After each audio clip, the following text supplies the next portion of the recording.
All right, guys. Sorry I wasn't able to be with you today. I'm just going to run through some notes.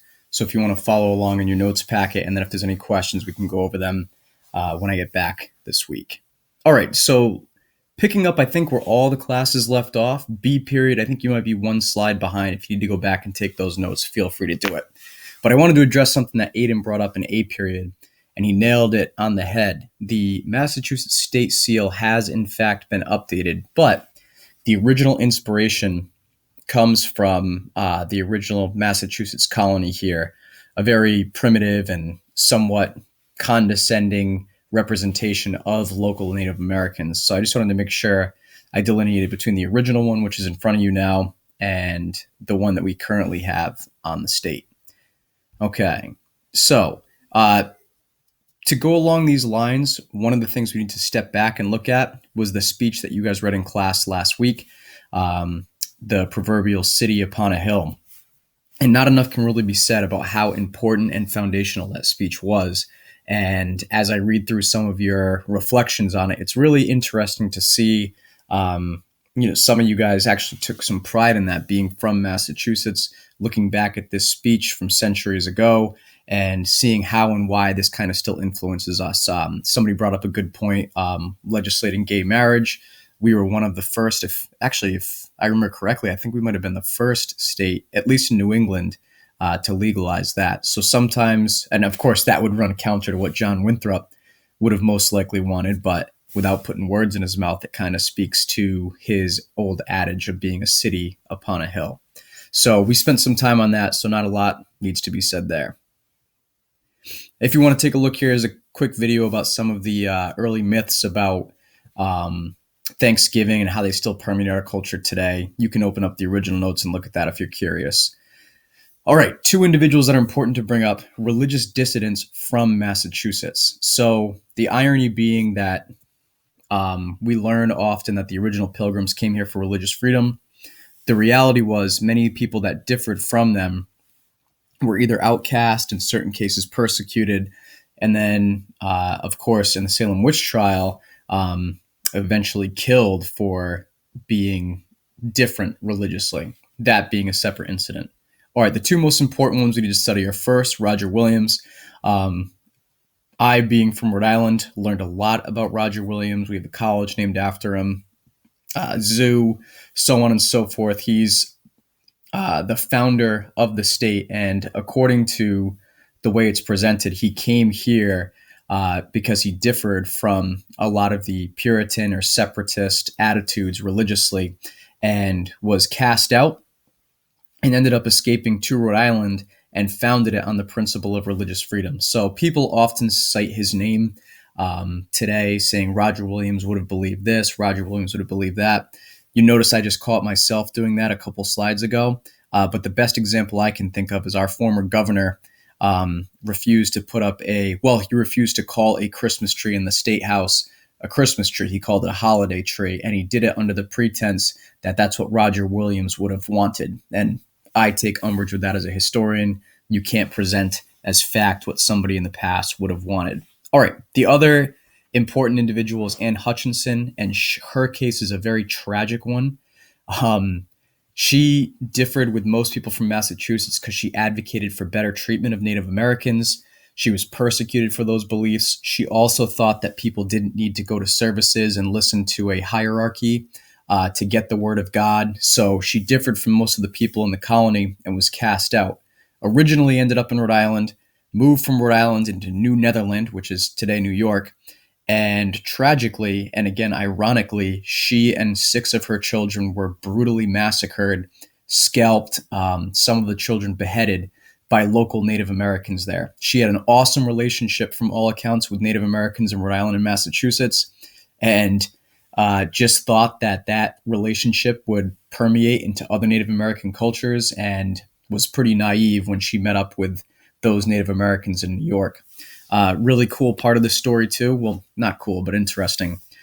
The only daughter to have survived, according to some accounts, was not killed by Native Americans because she had bright red hair, and they thought that that was distinct and unique. And according to most sources, she was actually rescued by those Native Americans and raised for at least part of her childhood because of her red hair. So think about that. It's pretty crazy. All right. There were other incidences of Native American resistance, the two most famous being the Pequot Wars and King Philip's War. So in both cases, the colonists were able to quote unquote win, depending on what you think the definition of that is. But the important impact for the colonists themselves was that of the original populations that came over as colonists, about 90% of military age colonists were killed. So that had a demographic effect on those early colonies and how those early family structures played out. Just to show you a quick graphic, this is pretty neat. There's King Philip's War. It shows how the attacks took place. King Philip was the name that was adopted by Metacom or Metacomet, and he fought against expansion of English colonists throughout Massachusetts. And because of that, the war was named after him. He was able to hold off some of the expansion for a while, but tragically, he was killed. According to one source, I live right down the street from Camp Titicut in Bridgewater. And according to some of the haunting stories, his body was drawn and quartered there and spread out in different parts of the forest. And some ghost people say that you can hear his body clawing itself back together at night. But what we do know that did happen, certainly, was that his head was removed, and outside of Fort Plymouth, it was displayed on a pike for over 20 years. Again, think about being a city upon a hill and having a human head at the door to your community. His wife and 9-year-old son were then sold into slavery, like many of the Indians in Bermuda. So pretty tragic and terrible legacy after Thanksgiving. So don't get the interpretation that it was all turkey legs and cranberry pie or whatever. There was a lot of violence that occurred between these two groups, and this pretty well proves it. All right. So the other two colonies we need to talk about are number one, New Netherland. This happened when Henry Hudson, you might have learned about him in middle school, was seeking the Northwest Passage, which was a water route across North America. He failed, but ultimately the Dutch claimed this land for themselves and used it as a thriving fur trading outpost, with the Native American groups that lived there. Eventually, it became New York when the Duke of York attacked it and negotiated a settlement in which he took it over for himself and claimed it in the name of England. So here, Henry Hudson was looking for a passage to get all the way across North America. Of course, it didn't exist. His men mutinied, which is kind of crazy, and they set him out adrift into James Bay in about 1611. And there's all sorts of theories about what ultimately happened to that body and stuff, but it's a pretty wild story. All right, there's a description. These are probably maybe part of the Iroquois Confederacy that are trading here in this interpretation, weapons, furs, different goods with the local inhabitants of New Netherlands. This is a dramatic version of what Manhattan looks like today versus what it probably looked like at about the time that the Dutch and the English first showed up there. All right, last group we need to talk about are the Quakers. So Pennsylvania gets its name from William Penn, its founder. He himself was a Quaker, and if you remember from the book you read this summer, Quakerism was the religion that those people mainly practiced on the island of Nantucket. They're a Christian faith. There's about 370,000 people that are practicing it on the planet today. But they believe in, I don't want to say some weird things because they're very progressive in their beliefs, especially throughout history. They don't have ministers. They dress very plainly. They don't have a hierarchy or ranks. There's no cardinals, bishops, so on and so forth, like there might be in the Catholic Church. They're pacifists, which means they don't fight, especially throughout history. Many of the early Quakers refused to fight in the Revolution and later wars, so they've taken a lot of flack for that. Ironically, they themselves were persecuted by the Anglicans and the Puritans. Remember, those are the groups that were getting persecuted.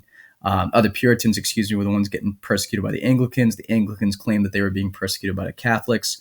So the series never really seems to end, I guess, until you get to the Quakers. All right, so Penn guaranteed every male citizen 50 acres of land and the right to vote. So people jumped on board. His colony was one of the first representative governments that we really have. And that's an important facet